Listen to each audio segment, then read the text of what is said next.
In the top stories, police investigate fatal incident in Nevis. Prime Minister Drew pledges to do more for mental health awareness, and the Seaborne Venture makes inaugural call. The details on these stories and more after the break. 101 reasons to shop at Quartz. Unbeatable prices and the best value. Quality brands that you trust. At Quartz you can shop with no cash. Credit is amazing. Pay in 90 days. Quartz makes it easy. 101 reasons to shop at Quartz. We have so much in store, and online we've got 101 reasons to shop at Quartz. Mosoka, mosoka, mosoka, mosoka, mosoka, mosoka, mosoka, mosoka, mosoka, mosoka.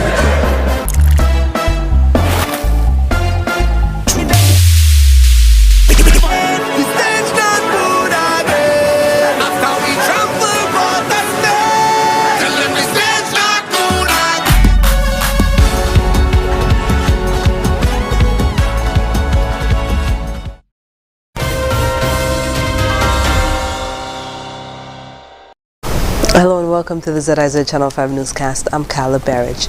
The Royal St. Christopher Nevis Police Force is investigating an incident that has left 2 persons dead and 1 injured.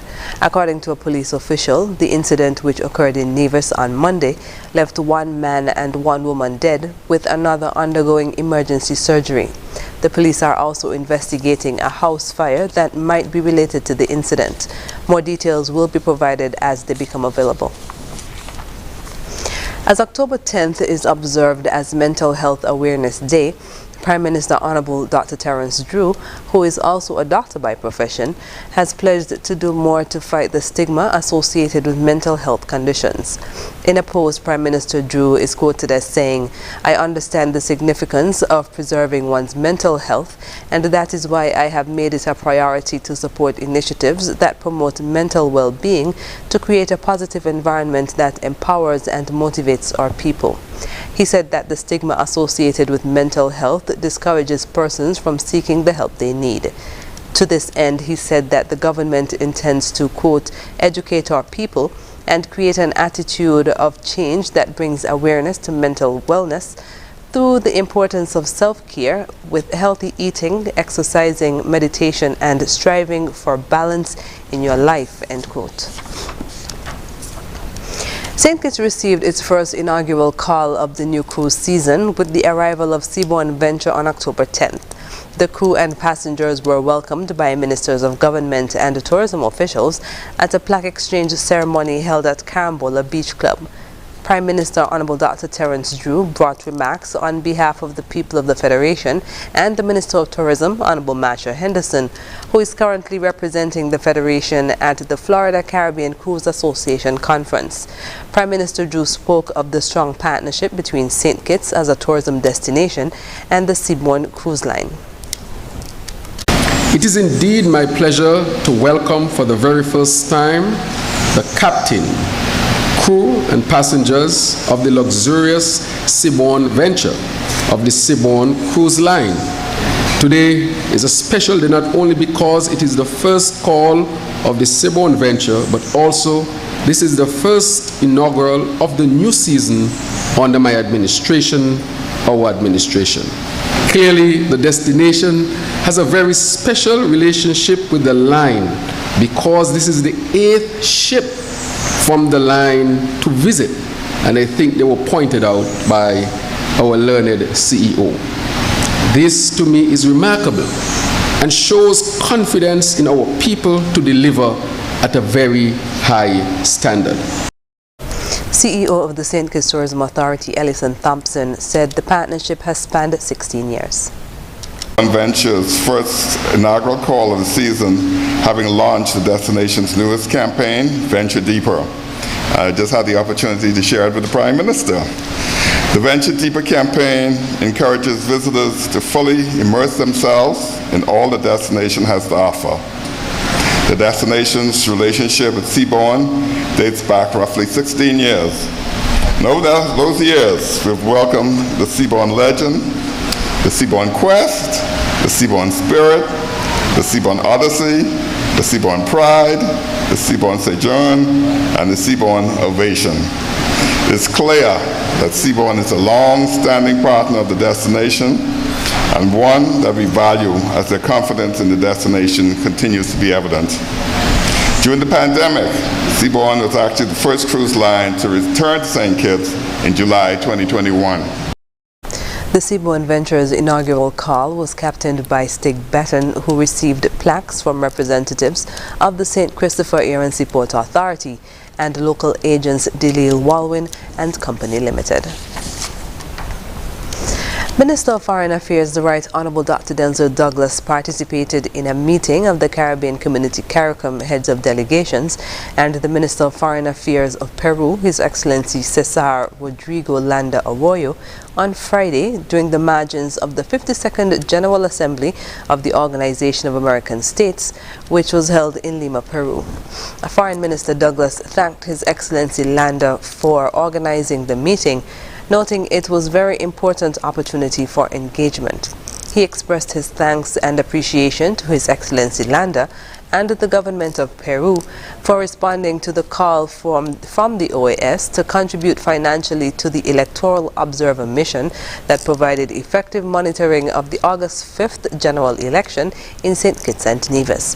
Dr. Douglas also reiterated that, as was mentioned in his national statement delivered to the 52nd General Assembly on October 6th, St. Kitts and Nevis is particularly interested in multilingualism as part of its national development agenda and would therefore be keen to explore opportunities to promote the achievement of this goal, whether through the broader framework of CARICOM or bilaterally.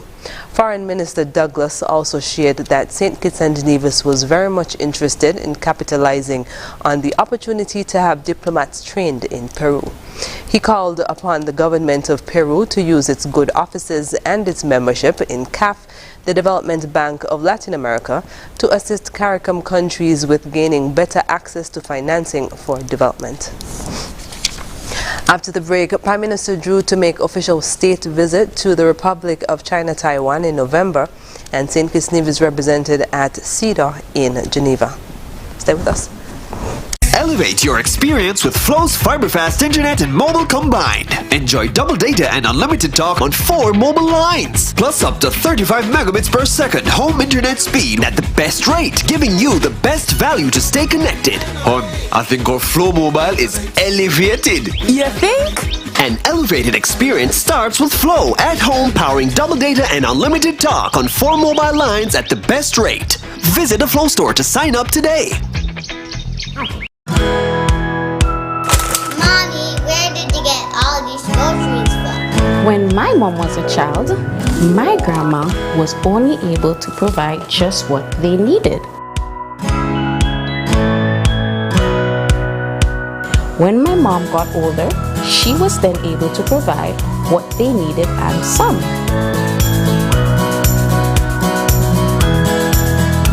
But now, with FlexPay, I am able to get everything we need and lots more with cashback.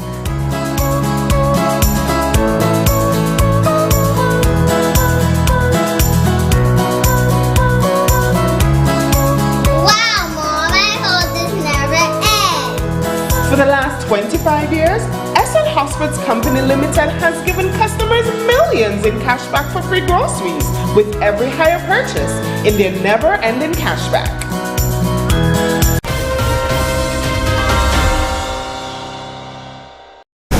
Welcome back. Prime Minister of the Federation of St. Kitts and Nevis, Honorable Dr. Terence Drew, has announced that his first official state visit will be to the Republic of China Taiwan in November, stating that the relationship between the two countries, which was established in 1983, has stood the test of time.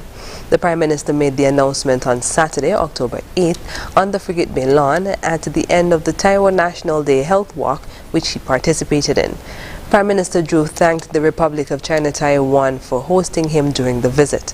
The Taiwan National Day Health Walk, which was led by Resident Ambassador of the Republic of China Taiwan, His Excellency Michael Lin, was held in celebration of the 111th anniversary of Taiwan's independence.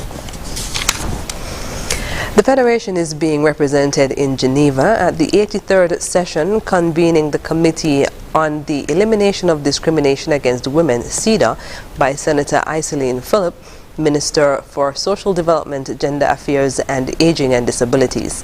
Senator Phillip made the announcement in a Facebook post and reiterated the administration's goal to empower women and commit to gender equality.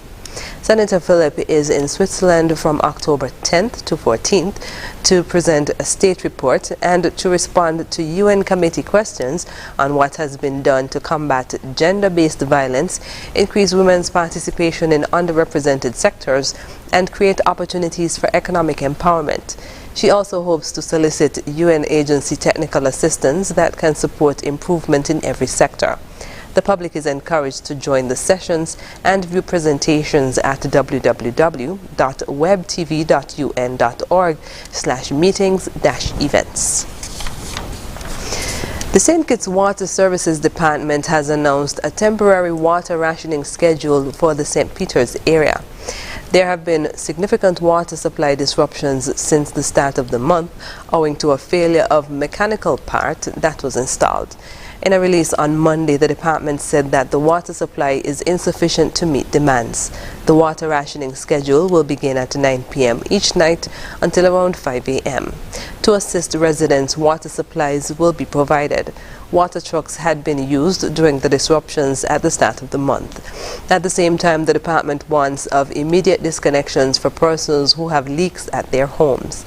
The release said that water usage in some cases is as much as 20 times the reasonable amount, which it said represents hundreds of thousands of gallons wasted every day, thus denying others the opportunity to receive water.